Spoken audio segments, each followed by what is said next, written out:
Right, recording started. Okay, so morning everybody. We have 23 of us in the meeting, which is the lowest number we've ever had, which is unsurprising. And that brings me on to pretty much the main part of this meeting, I think, which is thank you very much to everyone who fed back on last week's discussion about what is how long will we keep going for. The consensus of the responses that I've had is very much along the lines of we're happy to keep going as long as people need us, but that maybe it's time that we don't need such a formal structure. So we're thinking that we can stop these weekly meetings, for example. The intention would be that we would keep contact between the street coordinators and the core team. So if there's anything the core team wants to tell the street coordinator network, then we continue to do so through me. Or if there's anything that the street coordinator network wants to ask about or bring to the attention of or seek advice from the core team won't be going away. And so you can continue to do that either through me or through the helpline. But that coordinators were very keen to keep giving help where it is needed. So we must be aware that there are people who are shielded and some will continue to be shielded until the end of August, according to current advice. So we need to keep looking after them. There are others who are are very nervous and making tentative steps to go out there.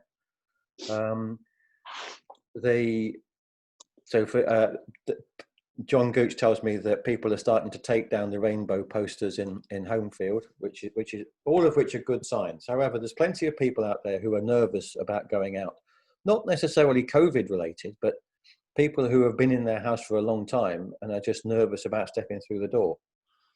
So one idea we came up with or Georgina actually came up with in the core team meeting this morning was that maybe we could take steps to help people go out. So if somebody says, I'd like to pick up a prescription or I'd like to have some shopping done, we could perhaps take them to the pharmacy or take them to the shop to see whether or not that would help them make those first tentative steps to go out into the big bad world outside.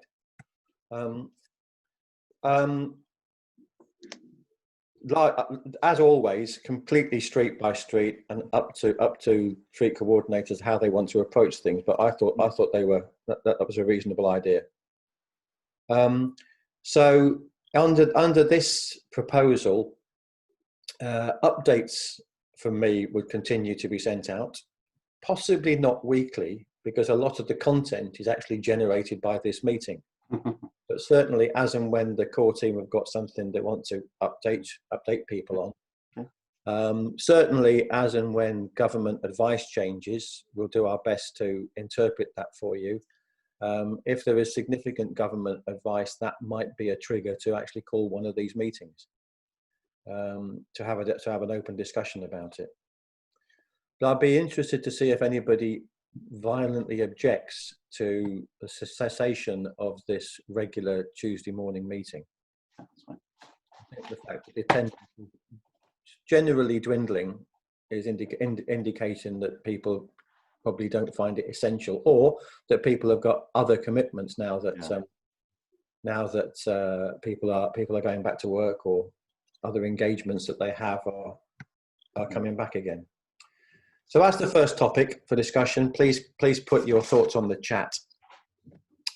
A couple of other things. As you're doubtless aware, a lot of businesses opened up again this weekend, and indeed yesterday. Feedback that we've had from the businesses that we've spoken to is that they've been delighted with the way that their systems have worked and the way in which people have behaved when visiting their establishments, which I think is credit to all of us. I think particular credit to the businesses themselves, because clearly they've done a lot of planning and in some cases spent money in making sure that they and we can visit the premises safely. And I think there's a lot of credit to them there, and I think we're going to put a notice out to that effect to say well done. One thing from previous weeks about the library initiative that Kath Pennington's been running. She's that's been going very well, and she's asked me to share the latest list of books, which I will do in the update, which I hope to send out later today. And the last thing that I wanted to raise was parsnips. So for those of you who have not been glued to your Facebook this morning, I'm going to ask Nick Wood to talk about parsnips for a minute. Okay. No root vegetables were harmed. So a while back, well, the short version is there's a bunch of blokes meeting up on the Orchard on Wednesday from about 8 o'clock, just to sit around and have a chat. This has come from a group that I set up many years ago when I realised that my wife's wine club or book club or whatever it is, they had loads of, lots of the women around the village knew each other, partly from dropping kids off at school and meeting in the school car parks and that kind of thing. And a few of the husbands kind of got together and thought, actually, we don't know anywhere near as many people. So we set up Parsnip Club as a group that met up once a month in the pub or in somebody's back garden to have a barbecue, to just sit around and have a chat. But I'm kind of resurrecting that now for an opening up to the rest of the village so that, you know, a bunch of men can get together and just have a chat about whatever men have a chat about. But, you know, there's a lot of people who've been very isolated, or their families are driving them up the wall, or whatever it is. It'd just be good to get out and have a chat. It's good to talk and come along with a chair and a flask of tea or a bottle of beer or whatever it is, and just come along and meet up and make some new friends. Sit with your own friends, whatever it is, I don't mind. But we're going to try and do it in a socially distanced way. I don't know how many people are going to turn up, whether it's 5 or 50, but I'll try and police it and obviously make sure we don't get rowdy and upset the people on Somerset Road. That's it, really. So if you fancy coming along, gentlemen, then please do. And any wives or girlfriends out there that want to kick their husbands out for a bit, then feel free. Thanks very much, Nick. If there's any questions, let me know. Right, any questions, please put them on the chat. Right, so let's start scrolling down the chat. There's been quite a lot coming in. I'll just see if I can catch up with it. Elaine Farrell, how about a WhatsApp group for us all? That's an interesting one. Practically, there's an issue there in that somebody would have to have everyone's phone number in order to set such a thing up, and currently we don't. Well, just what do people think about a WhatsApp group? Let's put reactions to that on the chat. I'll be happy to set one up if there was an appetite for it, but I'd need everyone's phone number, which is a logistical exercise for that. If you put your phone number out, Don, people could contact you if they wanted to just be on it. Sporadic one, not an organised one. Well, yeah, okay. What do people think? Is it something that would appeal, or is it going to end up with being 20% of us? In which case, I think it would be not very much use, because the point of it would be, as Elaine says, for all. So if it's a means of communicating information and advice, it needs to be everybody. If it's just a group to chat about issues, then fine. I mean, what do people think? Claire, does that raise issues if taking people in cars to take them to shop or chemist? Yeah, I was thinking in terms of taking people for a walk to the chemist, but if they're not able to walk, currently the guidance remains you must remain 2 meters apart if you can. or 1 metre plus some other method of protection if you can't.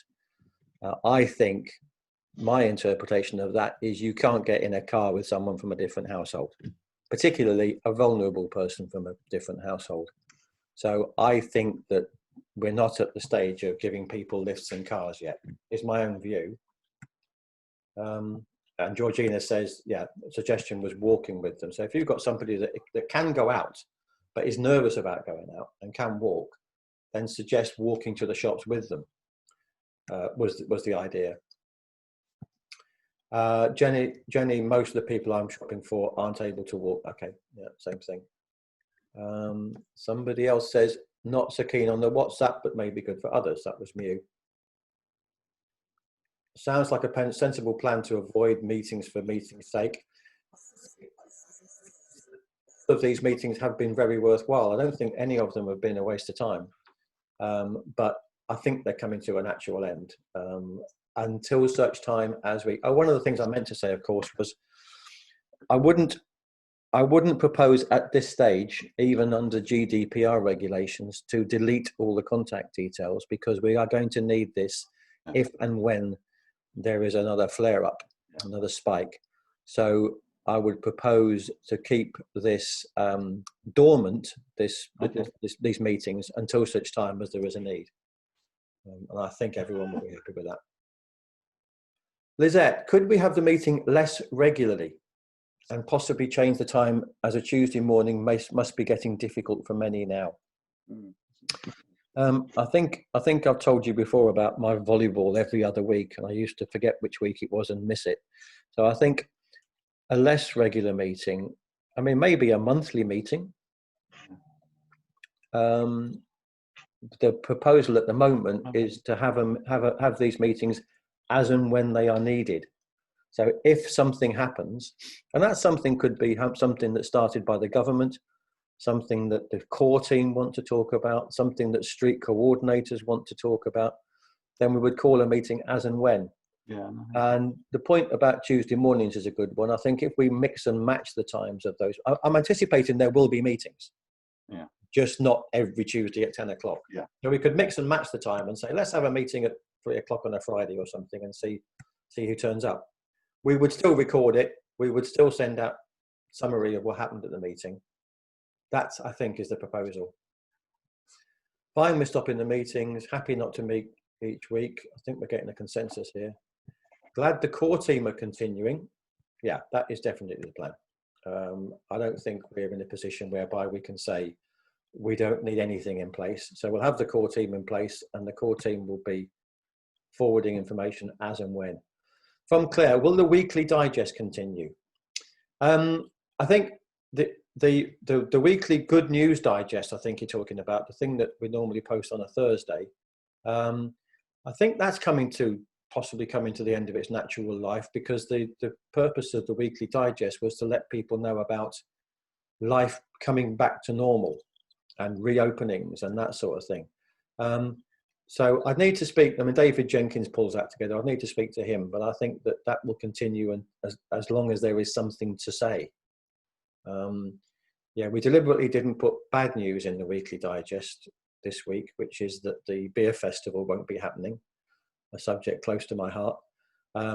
But we can certainly put out a digest when there is news to be had. Again, whether that's weekly or not, I'm not so sure. From Lizette, could we have a new idiot's guide to lockdown guidance?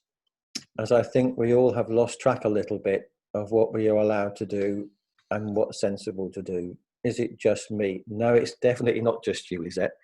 I think, without getting political, I think a lot of the guidance at the moment is confused. Yeah, we can certainly do that, and I think that will be a key role of the core team going forward. We've been trying to do that every time something changes dramatically, but I think we could possibly do one now if people think it's warranted. For example, can I get in a car with somebody? It's not something that I think is directly mentioned in the guidance, but I think it's a useful advice for people.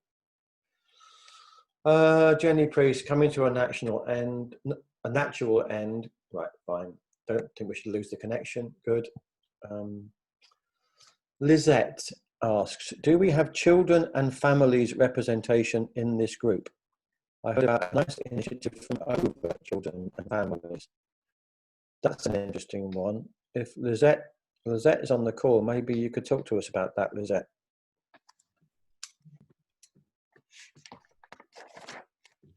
Hey. Hi. I was in a community meeting for my other job, and it was for Northstowe actually, but I think it's Over Children and Families Centre who cover Northstowe, and they had a project called Letters from Lockdown, and I wish I had had time to learn more about it, but it sounded really interesting. And it was something about children writing letters about their experience from lockdown to their grandparents, and grandparents doing the same. And I thought it really occurred to me that we actually haven't done a lot for the children. I mean, at the beginning we were doing things like when children were walking around the village, we put out teddy bears and rainbows and things like that. But recently I think we haven't done a lot for children, and I thought a project like that would be really nice, and I'm sure the co-op would like to get involved in some way. And the other thing that really occurred to me was that we have done absolutely nothing for young people, and I wondered if something like a young people's forum would be a good idea, especially over the summer holidays when they're not doing anything. Thanks very much, Lizette. Let's see what people think about that on the chat. Young people's forum. When you say young people, you're thinking, are you thinking more sort of teenage-ish? More the teenagers, yeah, Yeah, the teenagers, yeah. And young people who are, at college and that sort of thing. Yeah. Okay. Thank you. Might talk to you about that afterwards, Lizette. But let's see what people think on the chat first. Weekly updates, very helpful. Thank you. Happy to stay with email rather than WhatsApp. This is Georgina talking about the getting people out. Oops. Yeah, I'm not sure about accompanying people on a bus. I wouldn't get on a bus at the moment, but that's up to individuals as they're happy to do that. We're trying to reduce, I think that's a key word Georgina puts in here, trying to reduce people's dependency on us. I think that's a key phrase. It's one that certainly Georgina has been using in relation to food parcels. We can get people to reduce their dependency on the services that we're providing and get back to being to self-help. I think that's a key message at the moment. Just accompanying people for a walk around the block as far as they can, just to get them out and about. So getting them over the threshold, because some people won't have left their houses for months and months. View on that one. Antonio Tossi, ID. No idea what that's about, Tony. Stick to email. Too many things on phone to look at already. I think we've got right. I'm going to stop talking about WhatsApp because I think we're getting a view here.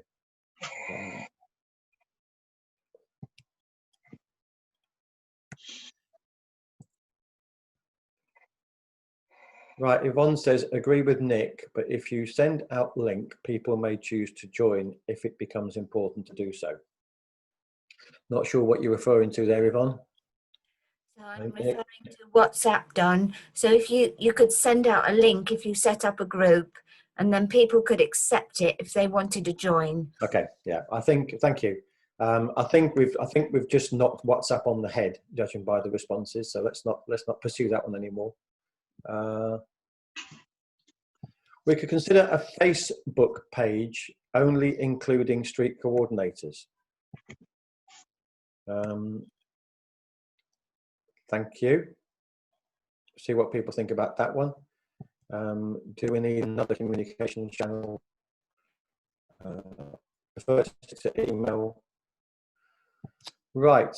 Hannah says, older residents use the bus to get into village centre and back, but are nervous to use it. too far to walk, and can't get a lift in the car.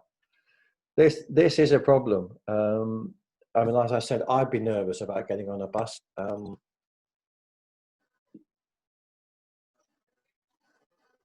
Just said to somebody, if we can find a way of helping people get out of their house and get off the threshold. Like I said, some people are not necessarily worried about COVID-related issues, they're just worried about getting out of the house. And anything we do to help them, I think would be very useful.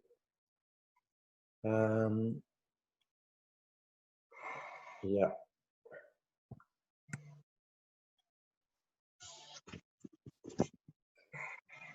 Lots of chat about the keeping to email. So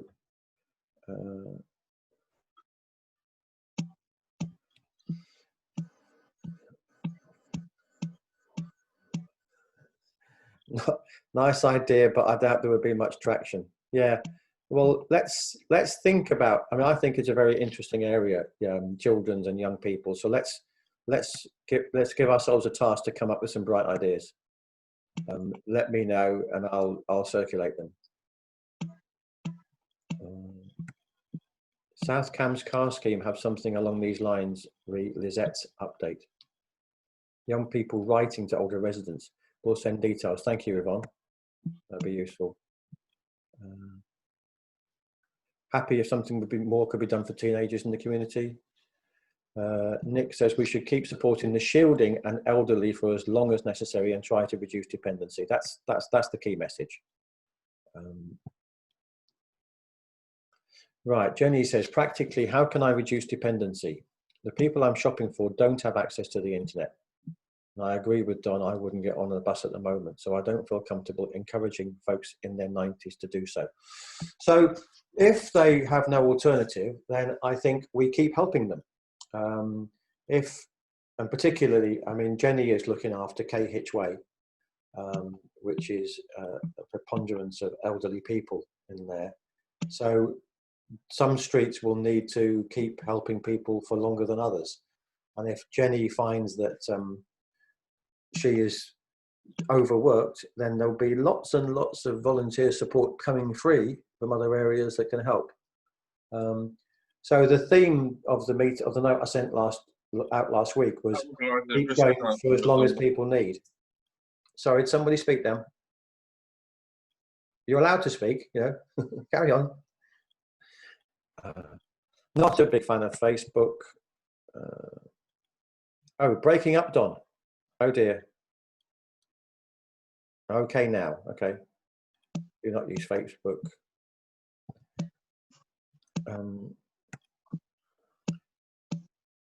Right, Mike Willis says, the buses are almost empty. With a mask and hand sanitizer, where is the risk? From my point of view, the risk is not so much people breathing, it's the number of surfaces that I would certainly be concerned about my mother getting on a bus, because my mother has to touch lots of surfaces on the way to a seat. And I would rather she didn't do it. That's from my own point of view.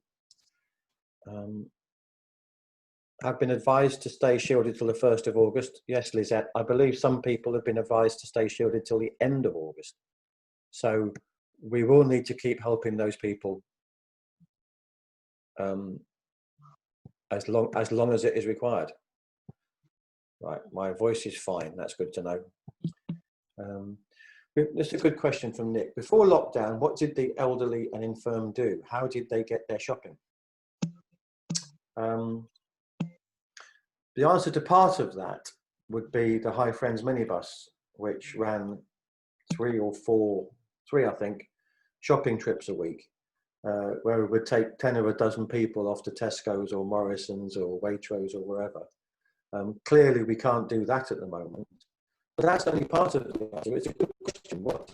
So Jenny's people in Cahill Way, for example, how did they get their shopping before, and how can we get them back to doing what they did before lockdown? I think that's an excellent question.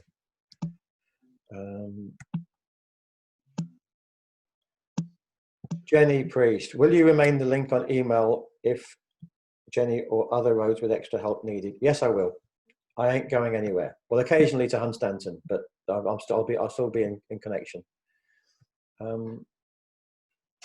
Clare Hall car scheme. Not sure what the question is there, Claire. The car scheme is not currently operational. Yvonne is back to being the car scheme coordinator. The issue there is sharing a car with somebody from a different household. On top of that, you have the issue that most of the drivers are over 70 and themselves and are protecting themselves. Jenny O'Hare, Nick, mostly people got the bus into the village to go to the shops. Right, so that's an interesting theme there. Would people be happy with elderly relatives getting on a bus to go shopping? Maybe I'm being paranoid, I don't know. Ian Couch, how about organising a Christmas lunch for all of us in December, say at St Andrew's Cafe, so we can all meet and chew the fat about our experiences? By us, I'm assuming you mean the street coordinator. I think that's a lovely idea if the social distancing rules allow it. And as it's St Andrew's Cafe, maybe that's one for Joe to organise. I'll sidestep that one quite nicely. So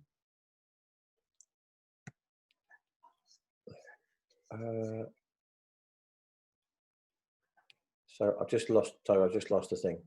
Yeah. Christmas lunch, right.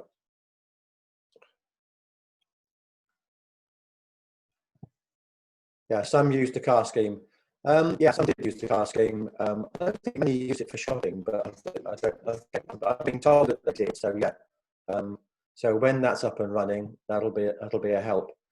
Hannah Sheeling, are you allowed to use a taxi? Is getting a lift from a safer than getting into a taxi or bus? Well, certainly the Panther taxis, I'm aware, have now got a perspex screen between the front seats and back seats. So I would say that getting into a taxi is safer than getting into a neighbour's car or getting onto a bus. You still have the issue of touching surfaces, but I personally, I would say that's less risky than getting onto a bus or into a neighbour's car. Right, lots of chat today. Lizette, speaking with my co-op hat on, if we are encouraging everyone to shop, could we please encourage everyone to wear a mask? Normalise it. I'm assuming by mask you mean a face covering rather than a mask. Yes, absolutely. But the issue with the mask is that the mask doesn't protect yourself. The mask protects everybody else from you. So I'm not convinced that's going to encourage somebody who is feeling nervous about getting out there going into a shop. Yvonne says lots of shops. Sorry, Lizette, go on. Really, I want to protect the staff in the co-op most of all, but yep. I want to protect. Everybody should be thinking about protecting everybody else. Yeah.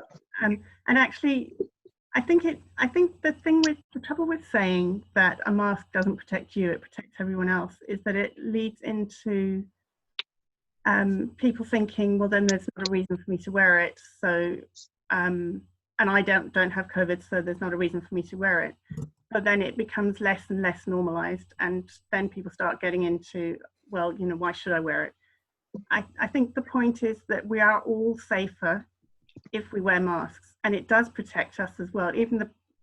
There is evidence that wearing a mask does protect you as well. And yes, face covering rather than mask, that's fine. Yeah. And I just think that we muddle the message by talking about it that way.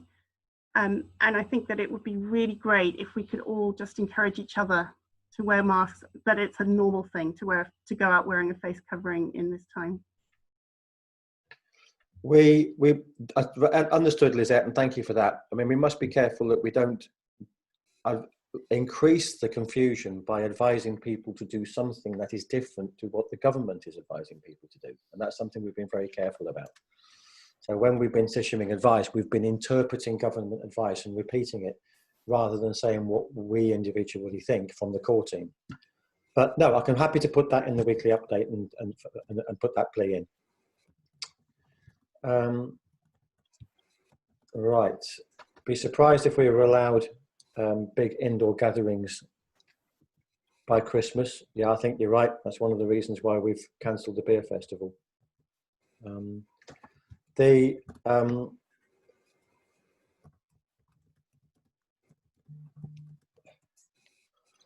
Elaine Farrell, if it was the village minibus that was thoroughly cleaned before and after and masks were worn by everyone. I'll repeat, the government advice at the moment is that you should stay 2 meters away from everybody. If you can't stay 2 meters away from everybody, then you need to stay 1 meter away from everybody and use some other form of protection. So whether that be perspex screen, people sitting working side by side rather than face to face, or face coverings. So the HI friends who run the minibus are very nervous about putting more than 1 or 2 people on the bus because they can't be more than 2 meters apart. That's something for the charity to consider. So I think it'll be a while before the minibus is taking groups of people until such time as the government advice changes. Mike Willis, I think we have a role in helping people use public transport safely. Yeah, I think you're right. I think that's a view that's coming out from this, and maybe that's something we could usefully do. We could say to people, you know, if you normally used to use the bus, we like the bus. Yeah. Nick Wood, could we have a car scheme or minibus scheme run by the shielding for the shielding? Everyone will be very unlikely to pass on any virus or general disease. That's an interesting one. I'll make a note of that and have a think about it. Speak to the charity and to the trust scheme.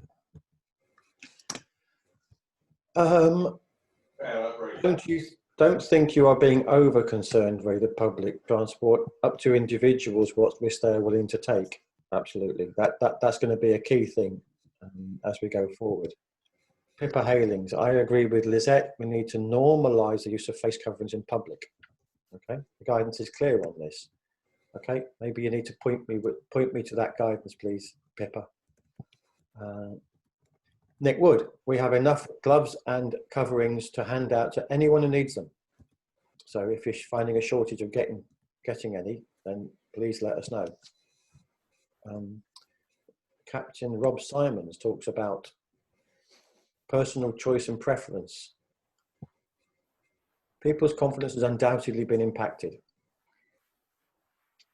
If we can help and support even a small number of getting back to normal, that would be a real aspirational aim. Accompanying people to a shop, joining for a walk when they first leave the house, organised with safeguarding in mind, of course. Yeah, I think this goes back to what Nick said a minute ago. You know, what did people do before, and what's stopping them doing it? That might be a very good question to ask. How can we help them get back to what they were doing before?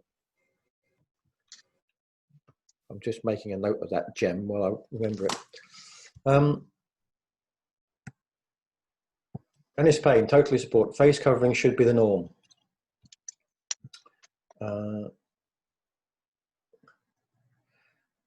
Georgina, please don't judge people for not wearing a face covering. There are reasons why some people can't wear them.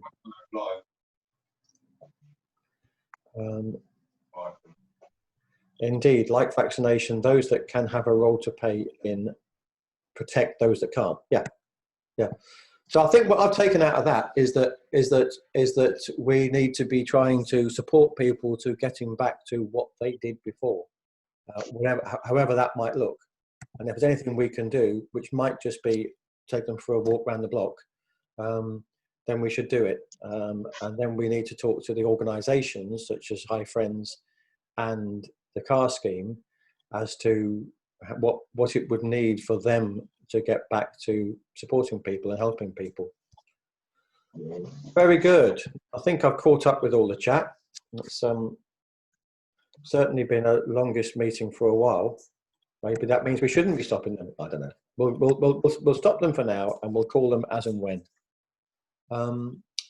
Maybe the shops could put up signs encouraging people to wear face coverings. Yep. Yep. So Any more chat, or shall we call this last meeting for a while to a close? Rachel, do you want to say something? You come on. Nope. Okay. Thank you very much, everybody. It's been a real pleasure working with all of you for the last few months. We'll continue to do so, but perhaps not quite on such a formal basis. And I'll get the summary of this out to those people who weren't able to join us today. Happy to offer our Digi screen in our shop window for anyone to advertise any services or initiatives. That comes from Rob Simons. Nice one, Rob, thank you.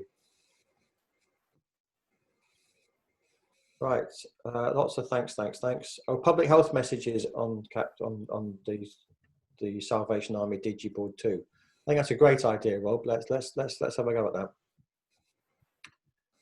Right. Lots of thank yous and goodbyes. Okay. Right. Thank you very much, everybody. And we'll be in touch when we need to. Thank you. Bye. Bye-bye.